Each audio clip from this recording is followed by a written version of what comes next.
안녕하세요, 임용환입니다. 오늘은 지난 시간에 이어서 알렉산더 영화의 남은 장면과 가족들, 그들의 운명에 대해서 살펴보겠습니다. 그 전에 영화의 숨겨진 장면을 몇 개 살펴보겠습니다.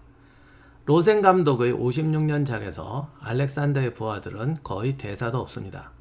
알렉산더와 갈등이 얽히는 사람, 장면이 필요한 사람만 대사가 있죠. 옛날 영화들은 확실히 주인공에 집중하는 경향이 있습니다. 요즘은 슈퍼히어로도 때로 나와야 흥행이 되는 걸 보면 민주주의가 발전하긴 한 것 같습니다. 올리버 스톤 감독은 앞부분 가우가멜라 전투를 앞두고 회의하는 장면에서 자신의 주요 장군들을 친절하게 한 번씩 다 불러줍니다. 그들도 대사가 많지는 않지만 주요 무장들은 그래도 한두 번씩 대사는 합니다. 역사의 조연들에 대한 존중일까요? 제가 볼 때는 그런 것과는 상관이 없고 스톤 감독의 깊은 뜻 내지는 속셈이 있습니다. 거기 등장하는 인물은 실제 가우가멜라 참전 용사가 아니라 알렉산더가 죽은 후 패권 경쟁을 하는 인물들을 기준으로 채워져 있습니다. 처음 나오는 애꾸는 안티고노스는 알렉산더 사후에 벌어진 후계자 전쟁에서 정말 중요한 인물이지만 가우가멜라 전투에는 참전도 하지 않았습니다. 나중에 록산더와 자신의 두 아들을 죽이게 되는 카산드로스도 등장하는데 그분은 그때 마케도니아에 있었습니다. 반면에 정작 중요한 역할을 한 크라테로스는 나오지도 않고 1편에서 말씀드린 대로 엉뚱하게 인도에 가서 알렉산더에게 반항하는 병사로 나옵니다. 이걸 보면 올리버 스톤은 관객이 알던 모르던 자신의 영화에 무언가를 감춰놓고 말하고 싶은 게 있습니다. 아는 사람만 알라 이거죠.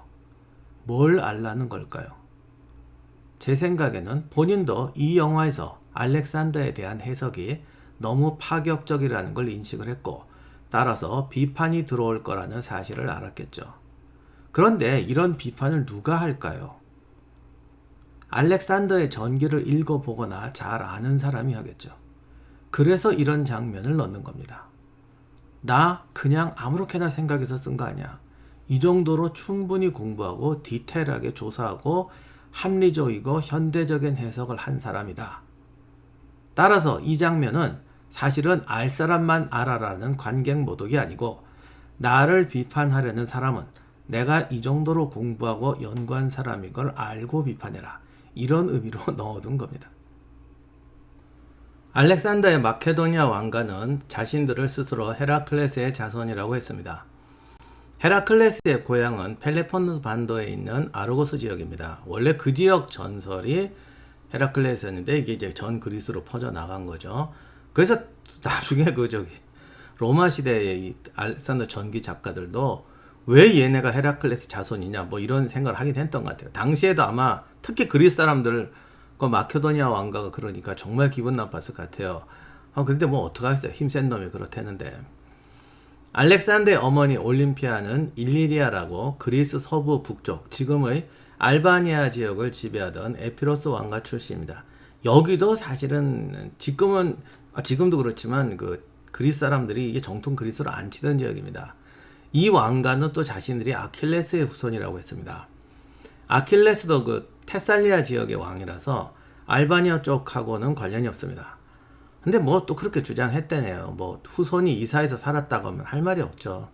나중에도 일리리아 왕들은 자신이 아킬레스 후손이라고 했답니다. 그 아킬레스 아버지 이름하고 자기네 뭐 조상 이름 누가 비슷해서 그랬다는 설도 있는데 자가 뭐 그랬습니다. 고로 알렉산더는 북에는 헤라클레스, 목에는 아킬레스의 후손이 됩니다. 그야말로 짱짱맨이죠. 로센 감독은 이런 건 영화에서 빼버렸습니다. 20세기 전반기의 지적 풍토는 역사에서 신화는 빼야 한다라는 계몽주의의 영향이 아직 강했습니다. 그래서 뺐죠. 그러다가 20세기 후반기부터 신화도 합리적으로 재해석해야 한다라는 풍조가 발달하게 되는데요. 스톤 감독은 그 풍조를 받아서 합리적인 해석을 합니다. 2004년 알렉산더를 보면 술 취한 필립이 올림피아를 거의 폭행하고 어린 알렉산더가 벌벌 떨며 이 장면을 지켜보고 있을 때 절규처럼 이 대사가 나옵니다. 스톤 감독이 이 영화 찍을 때 본인 자신은 정말 재미나긴 했을 것 같아요. 정말 나의 직접 능력, 나의 합리적 상상력, 나의 역사학자 버금가는 이 위대한 해석, 야 이런 게 어딨냐, 정말 이런 거 찍었던 것 같습니다. 알렉산더는 그리스 신화의 영웅 헤라클레스와 아킬레스를 존경하고 그들의 행동을 따라하거나 더 위대한 과업을 달성하고 싶어 했습니다. 진짜로 어디 갔다가 이게 무슨 헤라클레스의 전설 같은 게 있어요. 그러니까 그때는 이미 그리스 문화가 많이 들어가가지고 아프가니스탄 이런 데 가도 그쪽 신 얘기가 헤라클레스로 막 바뀌는 거죠. 그래서 뭐 엄청 그 유명한 아프가니스탄의 그 험악한 고건지대가 나오니까 뭐 누가 만들었는지 그런 말이 나옵니다. 야, 이거 옛날에 헤라클레스가 와도 저 산을 점령하지 못했다. 그런 전설이 있다는 얘기를 알렉산더가 딱 듣고는 바로 나갑니다. 내가 이 산을 정복할 거야. 좀 어린애 같은 데도 있어요. 근데 뭐 그런 거가 정말 어린애 같았는지 아니면 병사들에게 이미지 관리하고 어떤 전투 의지를 북돋고 자기 카리스마를 만들려고 그랬는지 솔직히 전 후자라고 생각하는데 아무튼 그런 게 굉장히 있었습니다. 근데 아무리 후자라고 해도 또 본인이 또 인생에 또 즐거움이 있어야지. 가끔 그런 사람들 보면요. 그게 다른 게 아니에요. 내가 정말 나 이렇게 생각해. 그리고 이게 아니야. 사실은 부하들에게 어떤 내 이미지를 만들기 위한 거야. 이거 나눠지는 게 아니에요. 두 가지가 공존합니다. 스톤 감독이 아무튼 나 정말 알렉산더에 대해서는 연구 많이 했어. 나 많이 알아. 이런 거를 영화 곳곳에 이제 깔아놓는데 그 벽에 있는 그림을 보면 호모 이야기에서 그 아킬레스 편에서 아킬레스가 헥토르랑 싸운 다음에 헥토르를 죽여서 자기 마차에 끌고 돌아다닙니다. 그 장면이 딱 그려져 있어요. 그냥 치사하게 그냥 호모 이야기 읽었다든가 뭐 아킬레스 책 보는 장면, 로젠 감독 영화 같으면 아마 그런 식으로 했을 텐데 올리버 스톤은 있잖아요. 아는 사람만 알아. 난 그렇게 유치한 건 못한다. 아는 사람만 알아라. 그래서 딱 아킬레스 그림을 벽에다 그려놓죠. 근데 또 이게 재미난 게 그게 아킬레스에게 가장 헥토르를 1대1로 싸워서 죽이는 거니까 아킬레스에게 가장 최고의 장면이면서 아킬레스에게 가장 불명예스러운 장면이기도 합니다. 가장 잔혹한 행동이었거든요. 그래서 뭐 그거 보고 헥토르 아버지 프리아모스 왕은 자살하고 뭐 막 난리가 납니다. 그 뜻도 있습니다. 어릴 때부터 애가 좀 이렇게 컸다.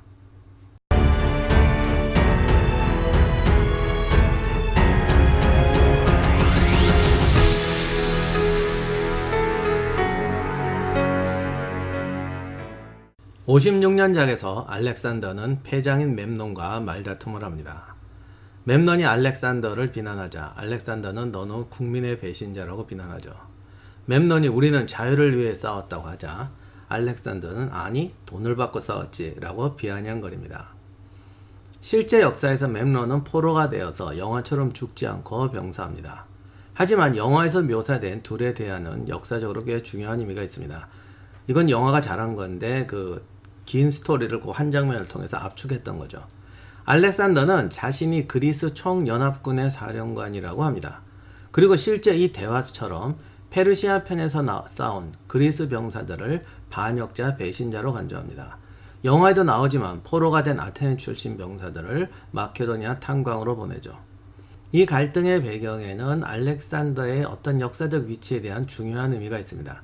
그가 단순히 욕망, 그냥 더 많은 땅을 점령하고 싶었던 정복자였던가, 아니면 역사의 변화를 이끌어가는 사람이었던가. 비록 정복과 전쟁이라는 방식을 통하긴 했지만 이것은 알렉산더를 이해하는데 역사학자들에게도 되게 중요한 문제입니다.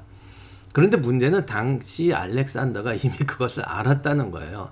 자기는 단순히 더 많은 땅과 뭐 더 많은 재산과 뭐 더 많은 모험을 하고 싶은 그런 사람이 아니라 시대를 변화를 먼저 인식하고 그것을 이룩하는 사람이다.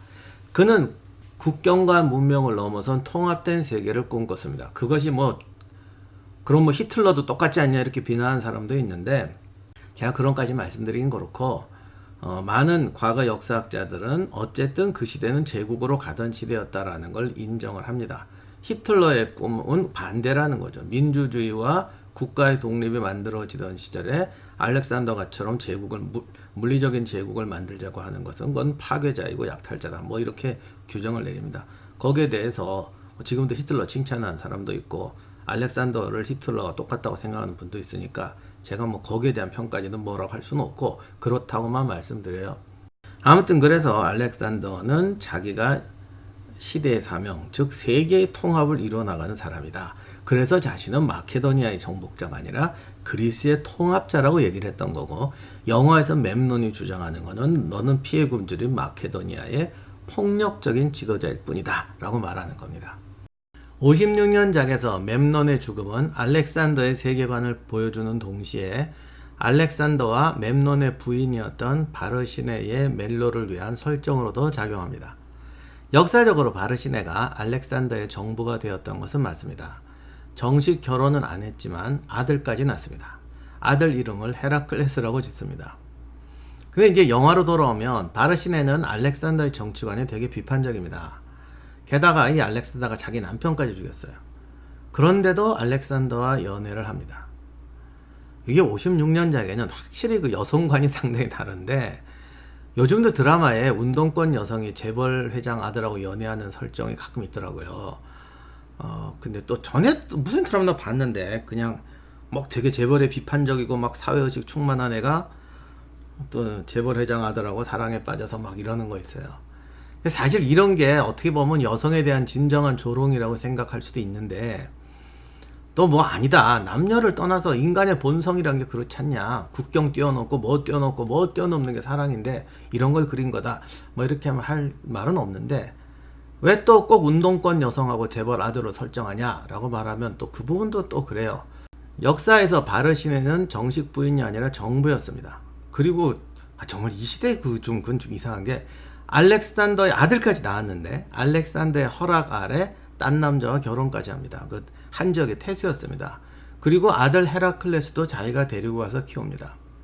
알렉산더와 정식으로 결혼한 여인은 아프가니스탄 토호의 딸인 록산느, 뭐 또 록산네라고 합니다. 그리고 다리우스 3세의 딸인 스타테이라와 또 다른 그 전의 황제죠, 아르타크세르크세스 3세의 딸인 파리사티스입니다. 그러니까 알렉산더가 페르시아를 정복하기 전에 그 아르타크세르크세스 3세와 그 죽고 나서 자기 직계가 아닌 이제 그때 뭐 조카인가 하여간 그래가지고 다리우스 3세라는 두 황제가 있었는데, 그 황제의 직계 딸들하고 다 결혼을 하는 거죠. 그렇게 함으로써 나는 페르시아 황제의 완벽한 사위고 계승이다 라는 걸 말하고 싶어서 했습니다. 그런데 이 혼인 장면이 이게 묘하게 사실하고 두 영화가 다 어긋납니다. 56년작에서는 록산느가 다리우스의 딸로 나옵니다. 이건 아무래도 제작비와 배우 뭐 이런 것도 있고 시간 절약 때문이었던 것 같아요. 56년작에는 아프가니스탄 장면 아예 안 나오거든요. 근데 거기서 뭐 갑자기 록산느랑 결혼하려면 그 저기 싸우는 정투 장면도 나와야 되고, 뭐 하여간 아프가니스탄 또 그 세트비 많이 들죠. 그래서 그냥 다리우스 3세 딸로 만들어 버렸어요. 근데 이게 좀 치사한 게, 록산느는 알렉산더를 또 좋아해요. 이것도 또 비슷해요. 하여간 자기 아버지, 자기 남편 죽인 사람 다 좋아하게 만드는 거. 이게 56년도 마인드입니다.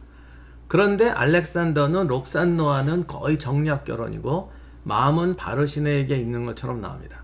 심지어 임종할 때도 바르시네가 왕비처럼 앉아있고 록산느는 옆에 시녀처럼 앉아있습니다.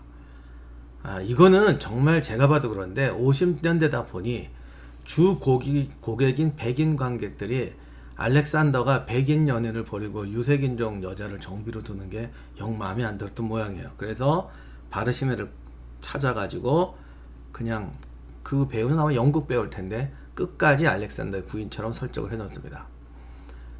백인 제국주의를 혐오하는 올리포스터는 록산네의 족보를 제대로 찾아줍니다. 여기까지는 좋은데 갑자기 록산느가 아프리카 정글에서 막 튀어나온 듯한 야성녀로 등장합니다. 제가 솔직히 아프가니스탄 여성분들의 그 지금의 어떤 모습은 잘 모르겠어요. 그런데 지금 아프가니스탄 사람들이 이게 알렉산더 정복 이후에 박트리아 뭐 이러면서 그리스 인종 혼혈이 많이 돼가지고 지금 이렇게 보면은 동양적인 그리스풍 좀 모습이 많은 것 같아요. 제가 뭐 인종학자는 아니니까 그런 건 잘 모르겠는데, 그리고 그 전에 알렉산더가 그리스인들이 오기 전에 원주민의 모습이 어땠는지 저도 모르겠는데, 근데 솔직히 말씀드리면 절대 영화에 등장하는 록산느 같은 스타일은 아닐 것 같아요. 저도 옛날에 이 영화 볼 때 도대체 설정을 왜 이렇게 했는지 도무지 모르겠더라고요. 왜 전혀 엉뚱한 여배우를 썼을까? 근데 그 영화 보면 이런 대사가 나오죠. 뭐 어머니를 닮아서 너를 선택했다. 이거 안젤리나 졸리가 들었으면 확 열받을 얘기하는지 모르겠는데 뭐 그래서 그랬다면 제가 할 말은 없고요. 그 전 세계를 지구를 뒤져서 그분을 찾아낸 모양입니다. 그러나 아무리 그렇다고 해도 기록에 의하면 록산느는 절대 야성녀 스타일 아니었습니다. 알렉산더 전기를 보면 록산느는 굉장히 우아한 스타일의 미인이었다고 합니다. 알렉산더 정말 측근들의 증언이니까 이건 틀린 말이 아닌 것 같아요. 그들의 말에 하면 자기들이 그 알렉산더를 따라다니면서 봤던 그 여인 중에서 최고로 우아하고 기품이 있던 미인은 알렉산더의 포로가 되었다가 이제 알렉산더 진영에서 죽었던 다리우스 3세의 왕비였다고 합니다. 그 왕비는 정말 대단한 미인이었다고 그래요. 그리고 그 다음이 록산느였다고 해요. 그러니까 알렉산더가 야성녀 스타일 좋아하는 사람 아니었다고요. 또 한 명의 중요한 여성 캐릭터가 있는데 바로 알렉산더의 어머니 올림피아스입니다. 두 편의 영화에서 알렉산더나 록산느만큼이나 배우의 인상이 확연히 다른 캐릭터이기도 합니다. 올림피아스는 지금의 알바니아 지역인 일리리아의 공주였습니다. 10대에 이제 필립을 만나서 당신은 굉장히 불꽃 같은 사랑을 했다고 합니다. 근데 이 불꽃이 금세 꺼지죠. 나중에 필립은 이 올림피아스에게 좀 질렸다고 해야 되나, 하여간 좀 껄끄러운 사이가 되는데요. 필립의 바람기도 원인이긴 했지만 엄청났거든요. 올림피아스가 또 진짜 별난 여자이긴 했어요. 특히 어떤 신비 종교를 믿었는데 이건 진짜예요. 확실히 진짜고 여성 교주처럼 평소에 행동하고 복장도 그렇게 했다고 합니다. 그녀의 최대의 무기는 알렉산더였죠. 필립은 여인은 많았지만 멀쩡한 자식은 알렉산더 뿐이었습니다. 먼저 난 이복형인 아리다우스라는 형이 있었는데 정상 이하의 전응이었어요. 근데 알렉산더는 이게 멀쩡한 아들 정도가 아니라 누가 봐도 용 중의 용이었으니 뭐 이걸 어떡하냐고요. 필립도 야심이 있었고 알렉산더와 올림피아스와 갈등이 많았지만 근데 이 아들을 도저히 버릴 수가 없죠. 필립이 죽고 알렉산더가 동방원정을 떠난 후에도 올림피아스는 정치욕에 강했습니다. 알렉산더도 그걸 알고 그녀에게 권력을 주지 않았습니다. 그런데도 왕이 떠나 있으니까 그 쉴 새 없이 마케도니아 내정에 간섭하거나 간섭을 하려고 했죠. 여기까지가 이제 팩트인데 두 감독이 올림피아스를 어떻게 묘사했는지 살펴보겠습니다. 로센의 올림피아는 조금 의외입니다. 이분은 조용한 현모양처 스타일이 어울리는 인상인데 또 자세히 보면 조금 그런 약간 이렇게 현모양처 스타일 같은데 좀 이렇게 신경증이 있거나 우울증이 있거나 조용한 분 같지만 약간 이게 분에 넘는 탐욕을 부리는 뭐 이런 분. 딱 요런 그 배역 맞는 스타일인 것 같아요.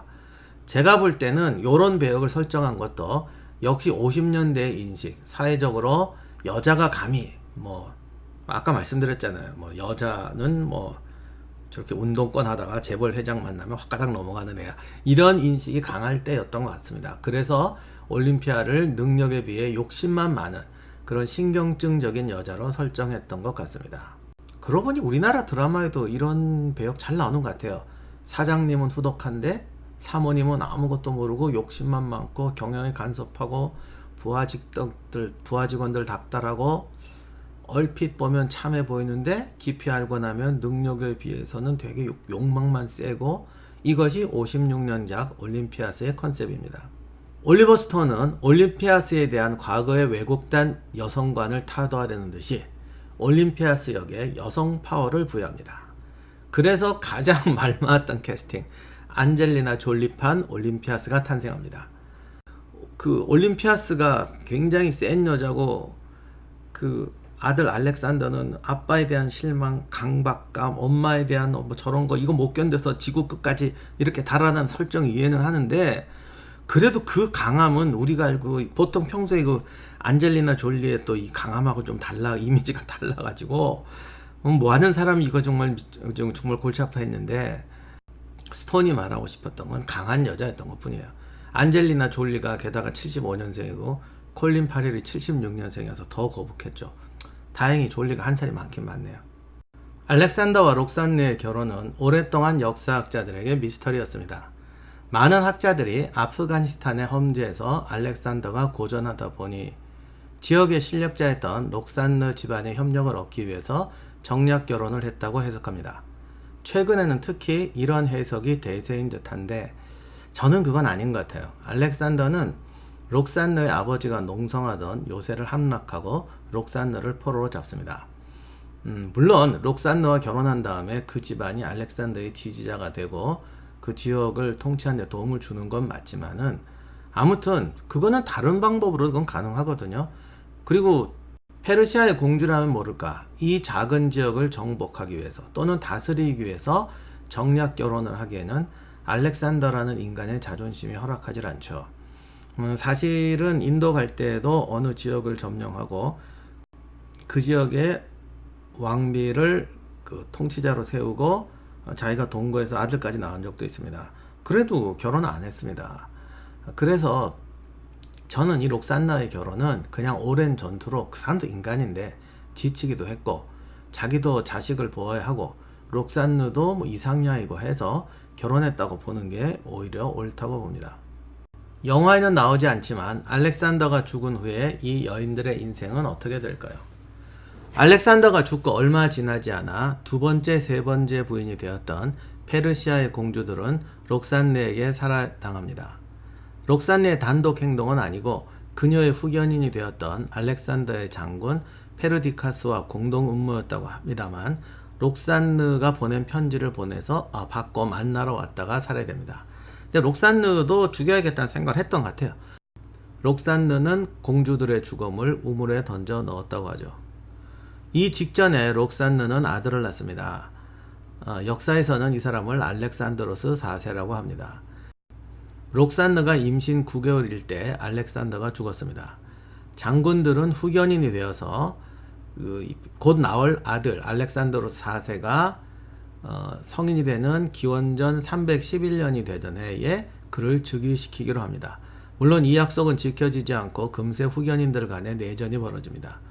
이 와중에도 죽은 알렉산더의 후광은 대단했어요. 왜냐하면 결국 록산느와 알렉산드로스 4세를 보호하고 있어야 그 과거의 협약을 내가 지키고 내가 알렉산더의 그 후계라고 해야 되나 후견인으로서 정통성이 있다라는 걸 보증할 수가 있죠. 그래서 록산느와 이 아들은 그냥 승자들의 이쪽 인질처럼 승자들 쪽에 이렇게 저렇게 전전하게 됩니다.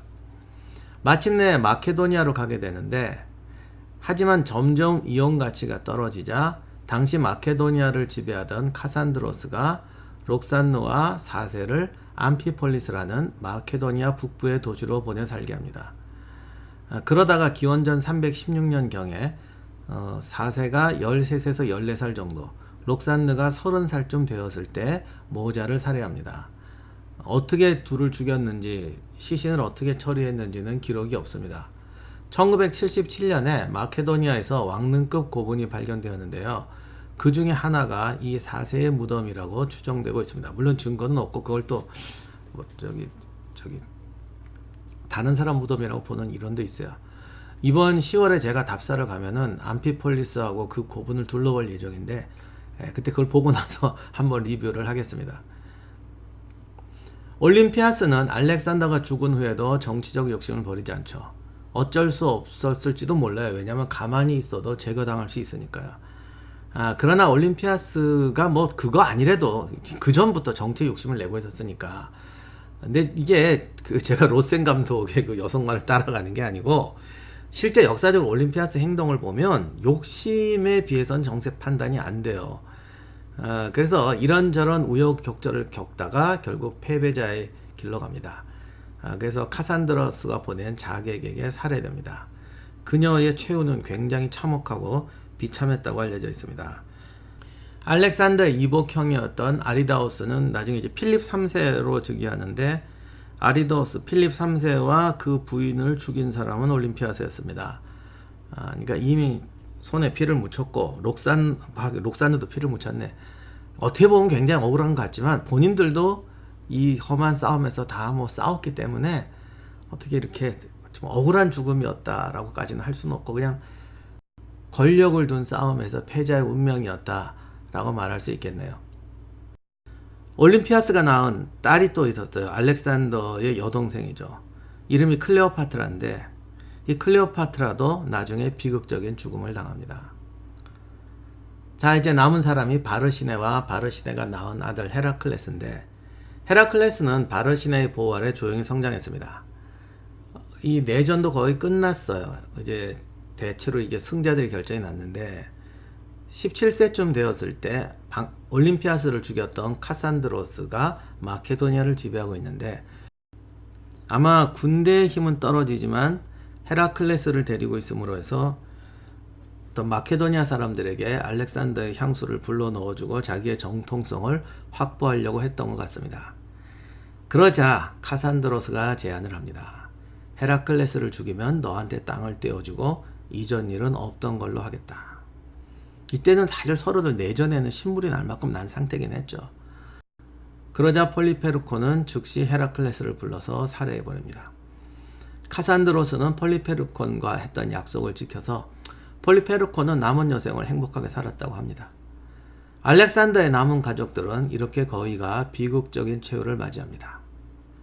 권력이란 게 그런 거죠. 정상에 있으면 정상을 움켜쥐거나 그렇지 않으면 추락밖에 다른 방법이 없습니다. 알렉산더가 죽을 때 자기의 부인과 자식들의 운명을 알았을까요? 아마도 어떻게 될지 이미 짐작은 했을 겁니다. 사실 알렉산더가 죽을 때 유언이 누구를 후계자로 할까요? 그랬더니 강한 자에게 그랬다고 하는데 정말 그랬는지 아닌지 몰라요. 근데 그런 말을 하든 안 하든 후계자는 강한 자가 될 것이고, 자기가 남긴 여인들과 뱃속에 있는 아이와 어린 아이들은 강한 자가 아니라는 것은 본인 스스로 알았겠죠. 알렉산더 최후의 장면은 56년작은 맨 뒤에, 2004년작은 맨 앞에 나옵니다. 제가 앞에서 영웅에 대한 존경 내지는 존중심의 차이라고 얘기했는데요. 로세는 알렉산더의 죽음에서 가장 극적인 장면을 사실적으로 묘사합니다. 알렉산더의 죽음이 임박하자 병사들이 제지하는 장군들을 밀고 침실로 들어갑니다. 그들은 10년 이상 함께 싸워온 고참병들이고, 영화에도 나오지만 알렉산더는 마케도니아군 주요 병사들의 이름과 얼굴을 다 알았어요. 이거는 스톤 영화에도 자세히 묘사되어 있습니다. 이미 목소리가 나오지 않던 알렉산더는 그들과 눈으로 작별 인사를 나눕니다. 이것은 알렉산더의 전기에 기록된 장면 그대로입니다. 스톤의 영화에서 알렉산더는 헐떡이며 죽어갑니다. 손만 보이는데 반지를 빼려고 버둥거리다가 떨어뜨리면서 죽습니다. 나중에 얼굴도 나오긴 하지만 반지는 요즘식으로 하면 결제 도장입니다. 실제로 알렉산더는 반지를 페르디카스에게 넘겼다고 합니다. 후계자란 의미까지는 아니었고 자신의 대행으로 행정 처리를 하라는 의미였죠. 그러나 영화에서는 그 장면을 생략하고 반지를 뽑지 못하고 떨어뜨리며 죽습니다. 그것은 나중에 죽은 다음에 후계자들 사이에 내전이 벌어지니까 후계가 결정되지 않고 사후에 그의 제국은 내전에 빠져든다는 암시로 볼 수도 있습니다. 저도 솔직히 처음엔 그렇게 생각했어요. 그런데 영화의 결말이 암시하듯이 이 영화에서 알렉산더는 그의 전생에 대해서는 스톤 감독의 조롱이 달려 있습니다. 이 영화의 결말이 암시하듯 알렉산더의 죽음의 장면은 그의 전생에 대한 스톤 감독의 조롱이 담겨 있습니다. 조롱이라고 하면 좀 심한 표현 같은데 영화가 흥행을 해야 하니까 조심했지만 솔직히 스톤의 본심은 조롱입니다. 그가 보여주고 싶었던 것은 완전한 실패자의 죽음이죠. 동시에 실패하기를 바라는 그의 심정의 표현이기도 합니다. 영화의 끝에서는 부하들이 암살한 것으로 처리합니다. 가장 믿던 부하들에게 암살당한다. 그 이상의 완전한 실패와 조롱이 어디 있겠어요. 로세는 한때는 공산주의자였고 스톤은 진보주의자입니다. 비슷한 맥락에 서 있는 것 같은데, 사실 영화가 이렇게 달라진 것은 19세기 말에서 20세기 초반의 공산주의에서 영웅을 대하는 태도와 21세기의 진보주의자가 영웅을 대하는 태도가 달라서 그렇습니다. 죄송해요. 진보주의자로 다 그런 건 아니죠. 올리버 스톤이 영웅을 대하는 태도가 달라서 그렇습니다. 10세기 초기 공산주의 운동은 여러분이 잘 모르시는 게 있는데 사실은 내부적으로 굉장히 영웅주의와 엘리트 서관이 강해요. 그건 어떻게 보면 시대적 한계일 수도 있는데 민중을 위한 걸 체제를 만든다고 하지만 이 사람들도 민중이 말로는 뭐 어쩌고저쩌고 해도 실제 국가를 경영하거나 어떤 그런 전문직을 영위하거나 사회를 이끌어갈 리더가 된다고 생각하진 않죠. 그들은 동의하고 실행하는 입장이지 이끄는 입장이 아닙니다. 그래서 그 시대 보면요, 은근히 영웅주의 세요. 엘리트주의 셉니다. 그래서 뭐 민주 집중제 이런 말도 하잖아요. 소수의 엘리트가 민주주의적 이상을 위해서 민중을 위해서 결정하면 그게 민주주의다. 그런 걸 민주 집중제라고 합니다. 반면에 올리버 스톤은 제가 아까도 말씀드릴 때 진보주의가 다 그렇다는 게 아니라 올리버 스톤의 개인적인 성향이 영에 대한 질투감이 강해요. 그건 아마 자기 인생에 대한 어떤 뭐 여러 가지가 겹친 것 같은데 뭐 끝에 마지막에 뭐 완벽하게 보여주지만 영웅이란 피곤한 존재, 아랫사람들은 피곤하게 하지, 뭐 이상주의자는 힘들게 해, 뭐 이런 등등 하면서 아주 자기 속내를 다 털어놓습니다. 그래서 마지막에 프톨레마이오스 왕의 독백이 거의 20분 동안 진행되는데 알렉산더에 대한 기존의 역사에 대한 해석, 알렉산더와 같은 영웅을 어떻게 보는지, 그런 사람들이 대중을 어떻게 속이는지, 뭐 스톤의 입장에서는 알렉산더에 대한 어떤 이상을 쫓는다, 꿈을 쫓는다, 도전한다, 이런 말이 얼마나 우스운 말인지에 대한 스톤의 빈정거림이 완전히 거기에 표현되어 있죠.